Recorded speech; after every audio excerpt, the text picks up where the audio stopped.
How long are you willing to wait until you get a unified response? Don't rush me, Jeff. Guys like you want to say, oh, so we were in Vietnam like for 18 years. We were in Iraq for many, many years. We were in the Korean War for 7 years. I've been doing this for 6 weeks. What do you say to the American people who question how much longer this will take? Obviously, you know that they are having You're such a disgrace. Did you hear what I just said? Vietnam. All right, so Trump has gone from saying that the Iran war is like very complete, pretty much, in and out job. We already accomplished everything. The Navy has been decimated, to saying now that this war could last maybe as long as Vietnam or Iraq. Like what are we talking about? A bold statement to make, seeing as the US is running low on critical weapon supplies. So according to a news report from the New York Times yesterday, since the Iran war began in late February, the United States has burned through around 1,100 of its long-range stealth cruise missiles built for a war with China, close to the total number remaining in the US stockpile, so like half of it. The military has fired off more than 1,000 Tomahawk cruise missiles, roughly 10 times the number it currently buys each year. And on top of all of that, the Pentagon used more than 1,200 Patriot interceptor missiles in the war, at more than $4 million a pop, and more than 1,000 Precision Strike and ATACMS ground-based missiles, leaving inventories worrisomely low, according to internal Defense Department estimates and congressional officials. So we're just blowing through all of our stores. What did that say? 1,200 Patriot interceptor missiles at $4 million a pop. That is unbelievable. I can't even wrap my head around how much money we're spending on all of that. That is all of our tax dollars. This is from the America First president, who said he was going to keep some of this money, at least some of it, here in this country. And there it all goes. And all of our military reserves, as our reserves are dwindling before our very eyes, the military is now being forced to drain more hardware from our commands in Asia and Europe, leaving these regional commands vulnerable to attacks from Russia and China. Like they were there for a reason, So we'll get into the impact of this more in a second, but the Defense Department has not disclosed how many munitions it used in 38 days of war before the ceasefire took effect 2 weeks ago. The Pentagon says it hit more than 13,000 targets, but officials say that figure masks the vast number of bombs and missiles it used because warplanes, attack planes, and artillery typically strike large targets multiple times. And naturally, you have to wonder, how much is all of this costing me right now? You might ask, you might wonder. So White House officials have refused to estimate the cost of the conflict so far. But two independent groups say the expense is staggering, somewhere between $28 billion and $35 billion, or just under $1 billion a day. So yeah, what was it, 38 days so far, not including the ceasefire, and $35 billion is the high end of the estimate. So this feels like a problem. Is there a solution to this problem? Can any of this be fixed? Yes, possibly, but the Trump administration is going to have to make some very, very tough decisions in order to do so. So in order to restore the US global stockpile to its previous size, the United States will have to make tough choices about where to maintain its military strength in the meantime. At current production rates, reconstituting what we have expended could take years. And that is from Senator Jack Reed of Rhode Island, and he's the top Democrat on the Armed Services Committee. And he said that this week. And the question is, so like we spent all this money that we had, $35 billion that we blew through in about a month. So how are we going to replenish that? Do we have the money for that? No, also no. So the Defense Department is now waiting for Congress to approve additional funding before it can pay weapons manufacturers to replenish the depleted American supply. In January, the administration announced that it had secured 7-year agreements with major defense contractors, including Lockheed Martin, to increase production capacity for defense systems like missile interceptors. And the agreement called for quadrupling the production of precision-guided munitions and THAAD missile interceptors. Defense manufacturers, for their part, agreed to fund factory expansions in exchange for secured long-term orders.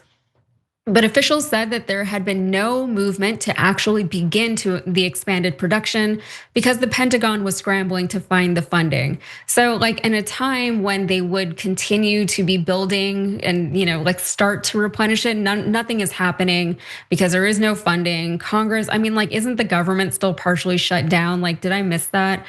So this is why the Pentagon is now shifting our weapons and our troops from Europe and Asia to the Middle East. None of this is good, and we still have not been given a reason as to why this is happening.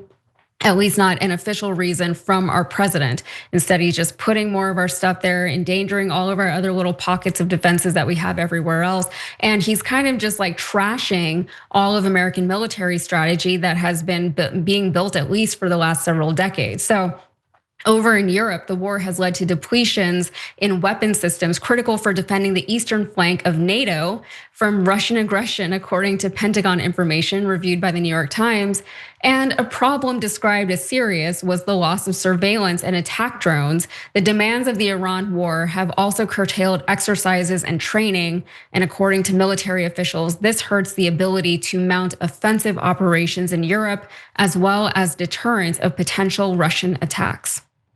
So thousands of Marines and sophisticated air defenses from Asia have also been moved to the Middle East. So we've just taken more resources from there. So the redirected weapons include Patriot missiles and interceptors from the THAAD system in South Korea, the only Asian ally hosting the advanced missile defense system deployed by the Pentagon to counter North Korea's growing missile threat.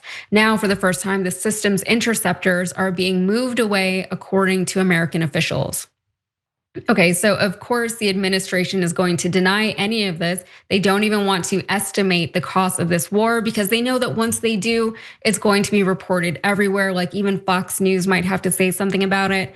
So Caroline Leavitt, who has no problem lying to millions of people every day, said in a statement in the Times, the United States of America has the most powerful military in the world, fully loaded with more than enough weapons and munitions and stockpiles here and at home and all around the globe to effectively defend the homeland and achieve any military operation direct, like blah, blah, blah. It doesn't matter what she says because it's all lies anyways. So if we're going to be in this war for another 18 years, like Trump is suggesting, how long are they even gonna try to keep this lie up? Like it's only been 6 weeks and you've blown through so much. If you've gone through half of everything, we don't have another 18 years here. Like it takes time to build this stuff. It takes time to get the money for this stuff.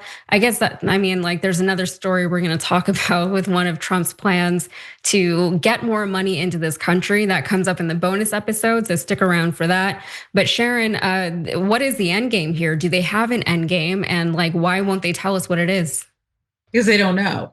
They don't even know what game they're playing. There's not even a name for it. These guys are fly by the seat of their pants, make it up as they go, with a hangover in the morning, like Pete Hegseth quoting Quentin Tarantino and Pulp Fiction, fake Bible verses. I mean, this is what we're dealing with. We'll never get the truth from them. And when they're finally out of office and we have to exterminate everything, okay, spray for fleas and lies and everything else, they will leave it in a fireball. They'll literally leave it burning. I remember interviewing Fani Willis, the district attorney here in Fulton County, who produced that mugshot of Trump. And when she first took over from a career prosecutor, her words were that you should have seen what I walked into in that office. There were allegations of improprieties and dumpsters and things missing and all kinds of things that she had to weed through. Not just, here's the key and go on in and there's the files. It was crazy, okay? For a reason. Perhaps because someone didn't want to find where the bodies were buried, figuratively speaking. In this case, it's perhaps real. So we're never going to know about all the money, all everything. Even if you have people working for decades to piece things together, and historians and accountants, we're never going to know. And no, we're not safe right now. Pete Hegseth has fired anyone who had an ounce of credibility. I mean, some of the people were just halfway credible anyway, but they weren't all the way corrupt. He got rid of anybody who could keep us safe. And he's walking in there every day with his hangover, yelling at journalists and podcasters, the ones that are allowed in the building. And the rest of us are just kind of left here, putting up with it, seeing when we'll be attacked and left vulnerable. Yeah, and like you have to, like, we're just not in good hands at all right now. There's nobody looking out for the American people, and all of that is very much by design, as you pointed out. They're not telling us what's happening. I know they can't like divulge all this like deep But wait military a minute, if we were betting on it, but wait, if we were betting on one of those sites and making hundreds of thousands of dollars, and I guess we'd just be lucky. Sure. They're all good with leaking things out when they think, I mean, remember Signalgate, okay? They're making it up as they go along. They're fools. I mean, even JD Vance, did you see when he made a suggestion? He was like, something about Marco Rubio. I don't remember exactly what it was, but it was something like, he has to place his polymarket bets before you do anything. And that was caught on a mic and it was released. And I just saw it earlier today. Like that's the level of seriousness that they're approaching all of this with, okay? They're literally killing people, innocent people who are just trying to live their lives because they're making money off the polymarket, off of all this stuff. And they're also hiring contractors and things like that. But before we go, like we did get a few good comments that I think kind of like encapsulate a lot of this. What is this? This is from the YouTube members. This is, where was the one that I found? Let me see. There's a lot of good ones here. But someone said, and who will, this is from No Math Dragon. This is on Twitch. No Math Dragon says, and who will pay to replace the stuff? It won't be the rich. And that is absolutely what it is. And that goes back to the earlier story that we were talking about here, Sharon, where, the middle class and the lower classes are being just sucked dry, right? People are putting groceries on credit cards because they don't have the cash for it, right?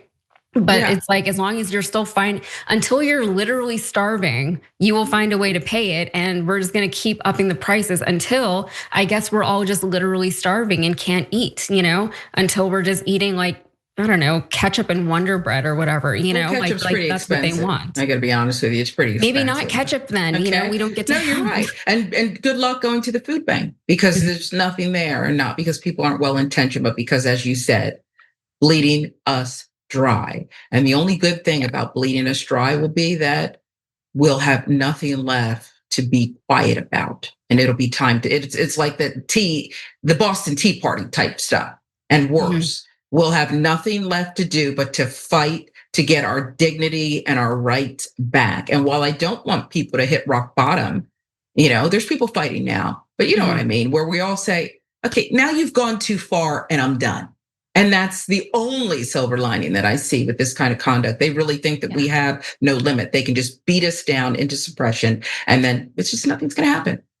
Yeah, I mean, and even when there was that big, the fire in Ontario, California at the Kimberly-Clark toilet paper factory, whenever it was being reported on a lot of these mainstream outlets, they didn't talk about the things that the man was saying in the video, which is like, all you had to do was pay us more. What they reported on was all the damage, all the money that was lost in this fire. But this is like kind of the start of the people taking back their power in whatever ways they're able to. We're not getting anything back from following the rules and from abiding by all the things we're supposed to be doing. We're not getting anything back for it. So, we'll just have to fight you. But I did find, Sharon, that comment that I was looking for earlier from a YouTube member. This is from Joyce Wilshusen Fox 5548. She says, I wonder how closely related psychopaths are to malignant narcissists. They both get off big time hurting people, damaging to death the ones that love them. And part of me feels like, malignant narcissists especially, they can never just admit that they were wrong or that they screwed something up. So they'll just keep going and they will burn it all down with them. And it seems as though that is kind of what we're witnessing right now from Donald Trump and then from everybody who is beholden to him within his administration. And it seems like the people who are still sticking with him are the people who can't separate from him. And so they're like, this has to work. And I'm just gonna keep going until everything crashes and burns. And I have to believe, like, I'm not like an anarchist. Maybe I'm not an anarchist, I don't know. I can maybe be convinced, but like, I don't want to see that happen, but I don't see how we can just like fix all of this with incremental change. So and that's the danger of it, right? Because now people like you, people like me are saying, I'm starting to get it. I'm starting to get why, and we're not saying that we want it to happen, but I can see why a factory would burn. You've gone too far. And the thing about malignant narcissists is that there has to be somebody else around them. Like, it can't just be a bomb is dropped, everything's destroyed, the world ends. It's a slow, painful burn for all of us, because there's always people there ready to take their side, ready to do their bidding, ready to go to war for them, propped up. They're props in this narcissistic game. And it's really, really devastating to the rest of us. Every time you ring the bell below, an angel gets his wings.